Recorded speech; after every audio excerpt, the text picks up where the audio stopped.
I'm Paul Barker, and I'm the Executive Director of the Institute of National Affairs, which is an independent policy think tank here in Papua New Guinea. So, Paul, we were mentioning earlier that the trouble with the SABL structure at the moment, and there's, as I just come back from New Hanover, there's some misunderstanding as to the details of what's actually taking place, or where exactly the process is, and maybe if you're able to give some reference to where we are now, it would be very useful.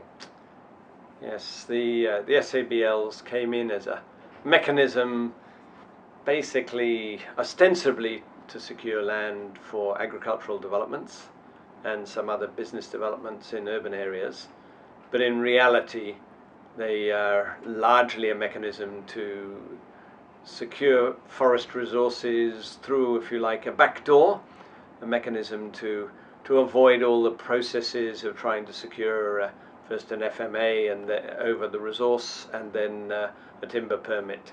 So yes, there are one or two that are not specifically for forestry, but the vast majority relates to forestry. And over the last few years, the amount of forestry exports that have been coming from SABLs has increased to something like a third of all the log exports coming out from these SABLs, particularly in East New Britain and certain other parts of the country.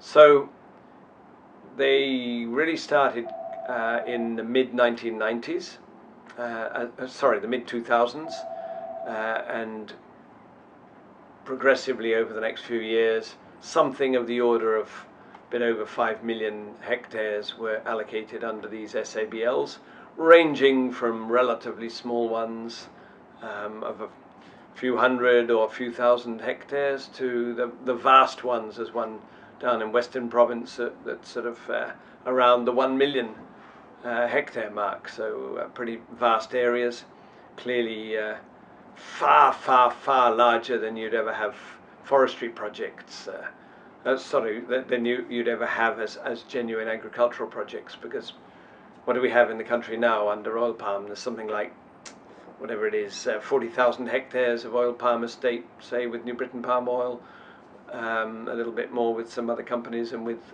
the smallholder outgrower blocks. But you're talking about, 60,000 hectares of oil palm, and yet many of these project areas under SABLs were coming in at 100,000 hectares plus. So clearly, and those oil palm areas in the country had been planted over the entire life of oil palm in PNG, which is, from the end of the 1960s through to the present. So suddenly overnight, the idea of having such vast areas being developed for agriculture is obviously a bit nonsensical, and many of those areas that are earmarked for SABLs were also not really suitable for agricultural or sustainable agricultural purposes.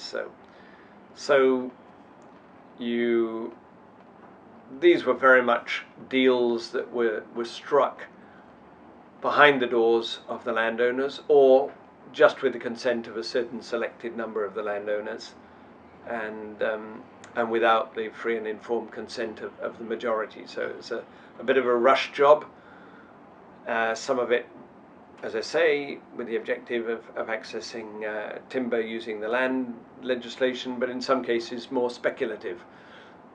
Maybe the land was going to be incredibly useful for some purpose or another, so we've managed to secure it, and then we've on-sold it, or we're looking to on-sell it on the market in wherever, Malaysia. So we know from agricultural companies that have been approached and offered large areas in Papua New Guinea, but they've been companies that know, well, hang on, how we've been operating in PNG for quite a long time. We know that it's pretty difficult to get land, and it has to go through these processes, and it's a pretty demanding process. So how can you have just picked up these vast areas of land just overnight? So by and large, the respectable forestry agricultural companies either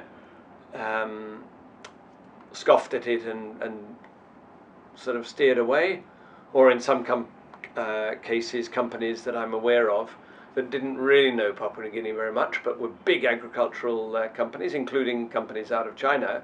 They would then commission someone to go, like, say, we've been offered this large area of land in Gulf Province or wherever.